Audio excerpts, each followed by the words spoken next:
ஊதிய உயர்வு உட்பட பல்வேறு கோரிக்கைகளை முன்வைத்து கர்நாடக அரசு போக்குவரத்து ஊழியர்கள் காலவரையறையற்ற வேலைநிறுத்த போராட்டத்தில் ஈடுபட்டதால் பயணிகள் கடும் அவதிக்கு உள்ளாகி வருகின்றனர்.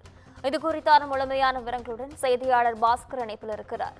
வணக்கம் பாஸ்கர், இது குறித்தான விவரங்கள் என்ன? பதிவு செய்யுங்க. வணக்கம் விஷா. அதாவது கர்நாடக மாநில அரசு போக்குவரத்து துறை ஊழியர்கள் ஊதிய உயர்வு, நிலுவைத் தொகை உள்ளிட்ட பல்வேறு கோரிக்கைகளை வலியுறுத்தி இன்று காலை முதல் அதாவது வேலை நிறுத்தத்தில் ஈடுபட்டுள்ளனர். குறிப்பாக வேலை நிறுத்தத்தை ஒரு நாள் ஒத்திவைக்குமாறு போக்குவரத்து கழகங்களின் கூட்டு நடவடிக்கை குழுவுக்கு உயர்நீதிமன்றம் அறிவுறுத்தியுள்ளது. இந்த நிலையில கர்நாடக அரசு பேருந்துகள் அதாவது தமிழக கர்நாடக எல்லையான அத்திப்பள்ளி, அதாவது ஒசூர் பகுதிக்கு ஒரு சில அரசு பேருந்துகள் மட்டும் செல்கின்றன. மேலும் தமிழக அரசு பேருந்துகள் வழக்கம் போல பெங்களூரு செல்கின்றன. அதாவது கர்நாடக மாநிலத்திற்கு பெங்களூருக்கு செல்கின்றன. இந்த சூழ்நிலையில காலை நேரம் என்பதால் வேலைக்கு செல்வோர் மற்றும் இதர பணிகளுக்கு செல்வோர் பயணிகள் கூட்டம் அதிக அளவில் உள்ளது.